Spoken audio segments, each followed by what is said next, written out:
My immediate reaction goes right to this Ravens defense.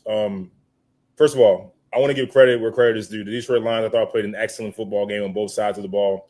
Both coordinators who caught a lot of heat in week one, being brand new, wondering if this Lions team could still be the same since they lost Aaron Glenn, the defensive coordinator, and Ben Johnson, the offensive coordinator. Those questions have definitely been answered. They shouldn't be brought up again.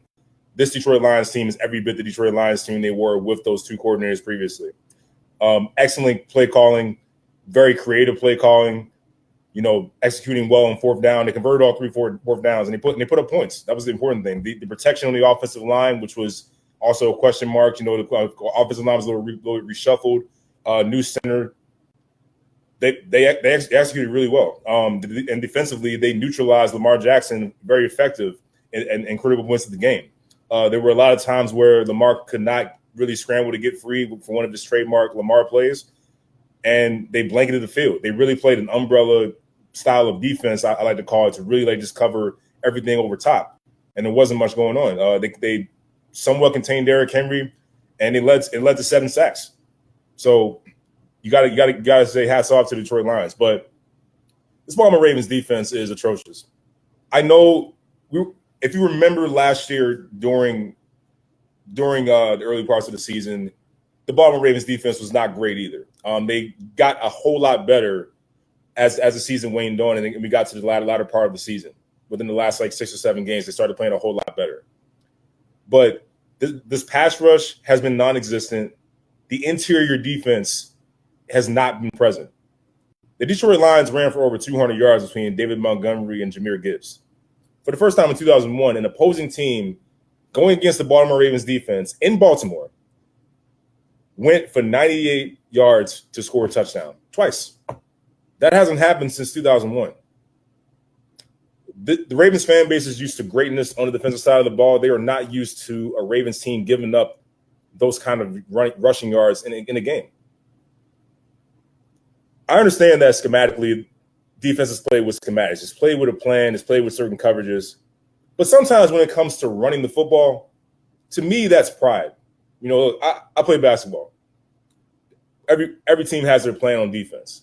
But sometimes if a team is calling out an ISO play, where it's like, I want this guy, he can't stop me. And then you go ahead and call that play over and over again until someone stops it, and they can't stop it. To me, that's pride. To me, you're getting called out and you're getting punked, and there's nothing you can do about it. That's how I felt how did these Lions were running the football against the Ravens. Right up the middle. Right up the gut, that's what they were doing. It felt like body blows and punches, and there was no response from this Ravens defense at all. There was no fight. It felt like there was no get back. There was no pushback. It just felt like the Lions really punked the Ravens up front, something you never would say about a Baltimore Ravens defense. And when you can't stop the run, your secondary is going to be compromised. It doesn't matter how good you are on paper. If you can't stop the run, it opens up everything. It opens up play action. It opens up the passing game with Jared Goff. Jared Goff was, I thought, very comfortable the majority of the night. There were no sacks generated by this defense. And they were blitzing corners. They were blitzing linebackers. They did everything they could to try to get pressure on Jared Goff. I didn't feel like he really felt that much pressure throughout most of the game. And like I said, Montgomery, Gibbs, they absolutely destroyed them up front. On the defensive side, they really got to Lamar Jackson. Again, Lamar played a decent game, 21 of 28. I say decent for as great as Lamar Jackson is, 21 of 28 for 288 yards and 3 touchdown passes. I say that's decent, but that's how good Lamar Jackson is. But even with that, this offense once again put up 30 points and they lost. The Ravens as a team have put up 111 points through these 3 games and have a losing record of 1-2. Those are the most points for a team with a losing record through the first 3 games in NFL history. So the problem clearly is the defense. It's not the offense. The offense has done enough to win games for you. Yeah, Derrick Henry with the fumbling. Yeah, it was a critical point in time with the fumble. But we have to also understand that Aiden Hutchinson made a really, really good play. Derrick Henry, he blindsided them really when he punched that ball out. He was playing the read option, the RPO, focusing on Lamar Jackson first, and then he came back and made the play on Derrick Henry to punch the ball out. That's really, really good. So while we hate that for Derrick Henry as a Ravens fan, you saw the visible frustration that he had on the sidelines after the fumble happened. It's his 3rd fumble in 3 games, the 2nd one that he's lost. and it was at a critical time, just like in week 1 against the Bills game. Against the Bills. So yeah, do we think that's going to continue to happen? No. Derrick Henry is too great of a player for so long to allow this to be a problem now.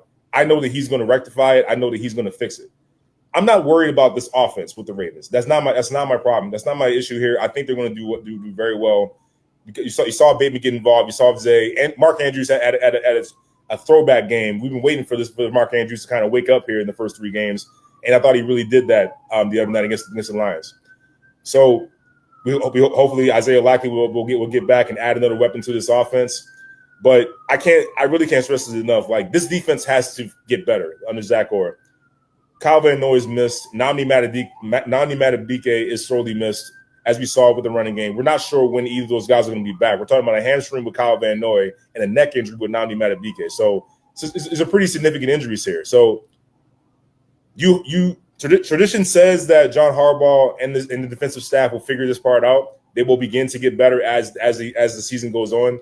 Again, we've seen this before with the Ravens defense. I remember when Mike Macdonald, who's now the head coach of the Seattle Seahawks, came in. I was one of the people that said that he needs to go back to college because I didn't like what I saw from this defense. That was the same year that I watched Miami and Tua Tagovailoa and Tyreek Hill come back from down 21 plus points to win that game in Baltimore.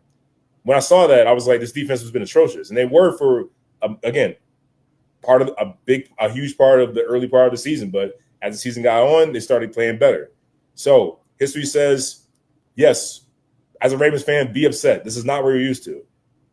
But it's not time to hit the panic button. It is not time to say the sky is falling. This is a brutal first part of the schedule before the bye week for the Ravens.